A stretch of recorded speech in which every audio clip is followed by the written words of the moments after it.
following program is intended for mature audiences. A democratic republic of sports. The Sportsocracy with ESPN Asheville hosts Tank Spencer and Jeremy Greene. Let's talk about the Dallas Cowboys.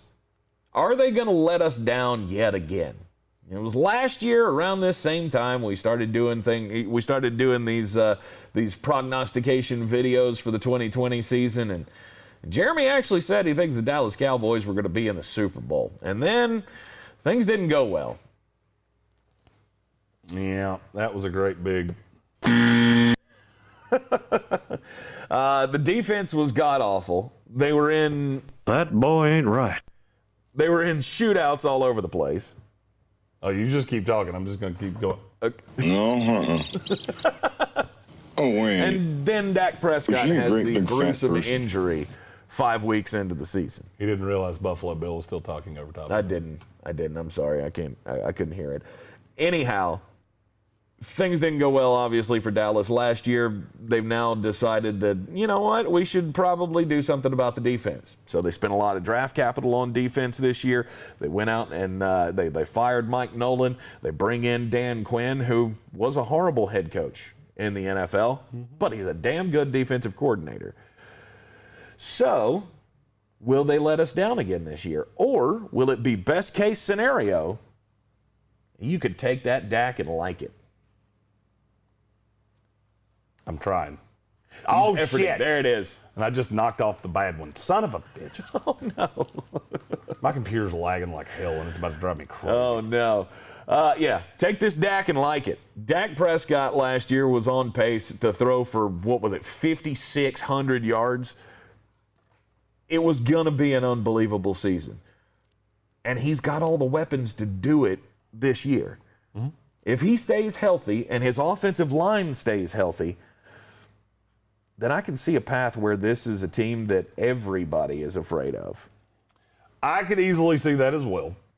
Looking at the team, they have damn near everything you would want them to have. Mm-hmm. The secondary still scares the shit out of me. It's just not a... It's not good. Not good. How about that? I mean, outside of Trayvon Diggs, it's bad. Well, that's why they spent 2 of their first 3 draft picks this year on corners.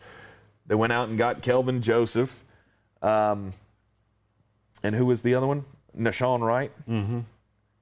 Who I think they overdrafted, but that's just me. But that was the plan. The plan was we have to bolster this defense somehow. Obviously, they got Micah Parsons, which everybody realizes is I think everybody's on board with that was a home run, right? I like Micah Parsons. I didn't value that to really be a need. I like the Cowboys linebackers. Mm-hmm. Well, the problem there was longevity still for me. They've already decided they're not picking up the 5th-year option on Leighton Vander Esch, so they said we got 1 more year with him. Mm-hmm. And Micah Parsons is... You got Micah Parsons and Jabril Cox in the draft, and I feel like that's your next era of Dallas Cowboys stalwart linebackers. Let me ask you a question. I'm curious how close you get. Okay. The Cowboys were 28th in points allowed last year. Mm-hmm. For the previous 6 years, where did they average ranking? 21. 11. What? They were 11, 6, 13, 5, 16, 15. Damn. So all the people that said, oh, you were so stupid that... I don't know what the hell just happened. I think you got a loose cord over there. I moved, and all of a sudden the world turned off and then lit back up. I mean, everybody made it, oh, you're so stupid. Yeah, the Cowboys' defense sucks. Oh, it hadn't for quite some time. Right. But there were years it was average. There were years it was pretty damn good. Mm-hmm. So if they could just revert back to what they were defensively, this is the best team in the division. Mm-hmm. If you're top half of the league in defense, and you still have that offense, because that offense is going to be damn near impossible to stop. Mm-hmm. By the way, CeeDee Lamb's the one on this team. It's not even debatable. Stop taking Amari Cooper over CeeDee Lamb. People have started roping me in to like help with their fantasy drafts, and every freaking time I've done this, it seems like Amari Cooper goes ahead of CeeDee Lamb, and I just get pissed off. Has nothing to do with me. It doesn't affect my life in any way, and I'm still mad about it. CeeDee Lamb's the Dallas Cowboy receiver you want. He's the best receiver on his team. It's not even close. And I don't mind Gallup. Late. You would take. I was going to say, would you take Gallup over? No, because I'm not Cooper. An idiot. Okay, I just wanted to make sure. Amari Cooper is. You weren't completely off the rails on. No, he's historically bad on the road. Mm-hmm. That's one of those narratives that I feel like I'm the only one keeping this train going. You need to understand, Amari Cooper is god awful on the road and has been his entire pro career. So it's hard for me to count on him. Mm-hmm. But at the end of the day, I look at this offense and go, they were 17th in points scored last year with Andy Dalton playing 11 games. Mm-hmm. Dak was on pace for the best year in NFL history. Mm-hmm. And I don't see anything changing that. I see him coming in and just picking up where he left off. Now, he may not have to be, throwing for 500 yards a game because their defense will be improved. It's just going to be unproven. And that could be a problem. The Dallas Cowboys, to me, are a team that could very well win this division in a walk. If things go bad in Washington, Dallas could win this division by 3 games. I could easily see that. But you do have to entertain the and unfortunately, I hit the X on the slide, and I can't fix it from this computer. Oh, no.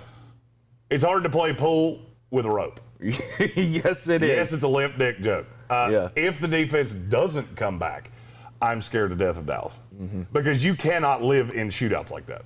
You just can't. No. You cannot week in, week out go into shootouts like that. No, I mean, look at their schedule. They're going to start out with Tampa Bay and Los Angeles Chargers the first 2 weeks. If your defense is bad, you're going to lose those games. You're going to lose those games in shootouts. You got Philadelphia, Carolina, the Giants, New England. I mean, that should be 4-2 going into the bye week. Mm-hmm. Yeah, Minnesota, Denver, Atlanta.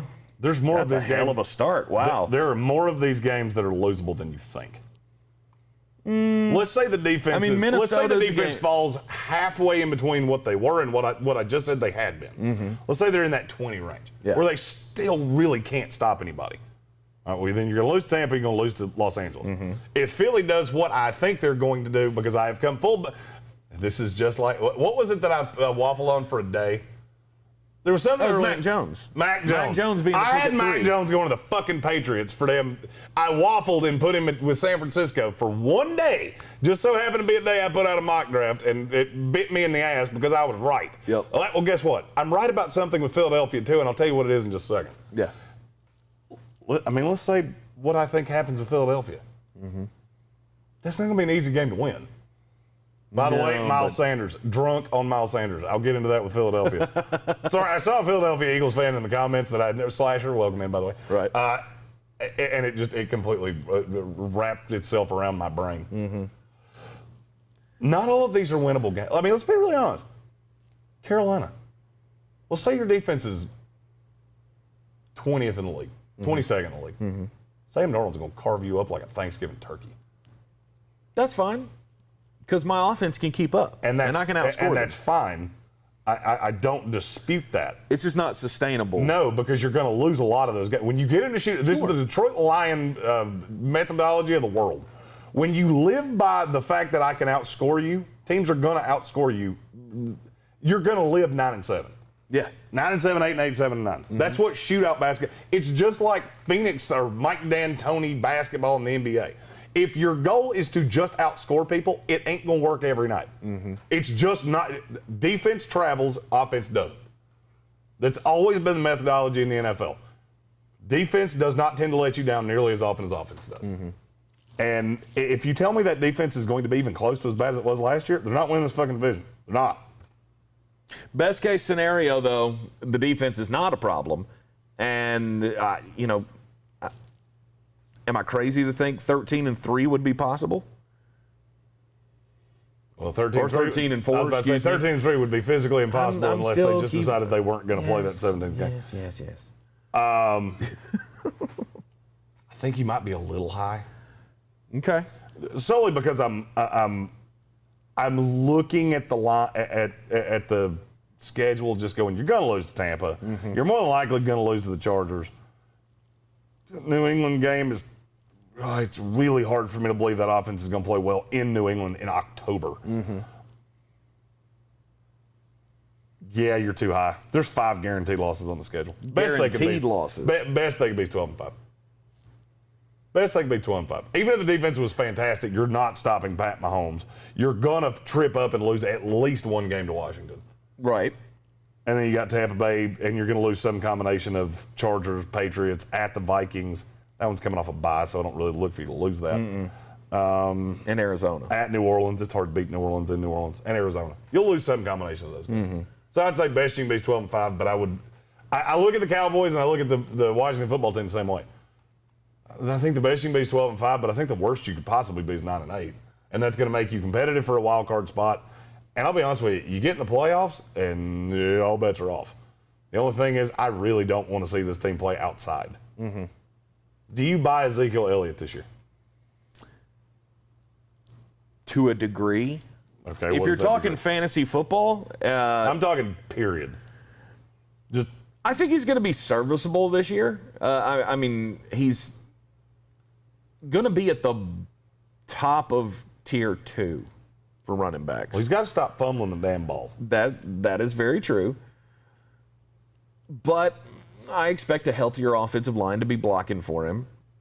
Teams can't load up the box against him because you just can't. You have too many weapons. They loaded up the box when it was Andy Dalton. Right. And he was a little out of shape, but he kept fumbling the fucking ball. Right. They're not going to do that against Dak Prescott.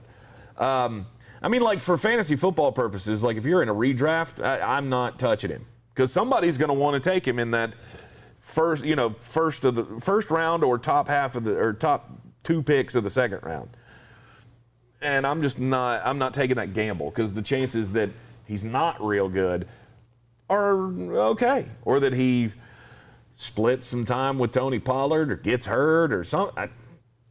To me, there's a path for him to be a fantasy bust this year, but still good on the football field to get them wins. I have a fun stat with every team, just so you know. I got a fun stat with Ezekiel Elliott. Okay. Kevin Vick said he's going to continue to have the whoopsies. From the time Dak Prescott went down to the end of the season, how many fumbles did Ezekiel Elliott lose? 1. It's 1. In 11 games, he lost 1. He lost 4 with Dak. Is that an aberration? It's entirely possible. But it's a weird stat. Mm-hmm. In 5 games, you had 5 fumbles. Or 6 games. 6 games, you had 5 fumbles because he got hurt in the 6th game. You had 6 fumbles, or you had 5 fumbles in 6 games. You had 1 the rest of the year. I think the fumble thing's a little overblown. I mean, yeah, he doesn't have... It's not good, but I don't think it's the devastation that people make it out to be. I'm a buyer of Zeke. I think having an offense that can spread teams that thin is just going to it's going to lead to him being better than people think. Would you like to make a stat projection on where you think he finishes? Yeah. He's been in the league 5 years. He's finished right at 980 yards twice. One was in a hurt year, one was last year. Mm-hmm. He's had 300 carries in every full season he's played, and by full, I mean he played 15 or more games, minus last year. I can't figure out how much of this is McCarthy and how much of this is... All right, I'm going to split the difference. I'll say it's 275 rushes, 1,100 yards, 8 touchdowns. Okay. And he'll be every bit the receiving threat that he was last year. He had 52 receptions last year, just so you know. That all sounds about right on par with me. I was thinking best case scenario, he might be at like 12, but even that's hard to do in this day and age in the NFL. Well, you got to remember there's 17 games this year, too, so you got to bump everything up. Yeah. Anyway, the Dallas Cowboys, the biggest thing for me is that I don't know if they're going to be able to live up to the hype. We've been hyping them up for years now, and every year they let us down. You think coming into the season they're going to be the best team in the division, and they end up 8-8. Nothing. Yeah, they shit in my pancakes like they did last year. Right. But with the Dak Prescott injury, it's an anomaly, and I think everybody gets a pass for that. A lot of people want to talk about Mike McCarthy being on the hot seat. If he doesn't get it done this year, I think there's some legitimacy to that. However, I think you do give him a bit of a break on last year because of the Dak injury. So, the Dallas Cowboys, I think, for sure will be a playoff team. I think they will definitely compete for the playoffs. I'm not dead sold on that defense yet, but I would say they're a playoff team as well.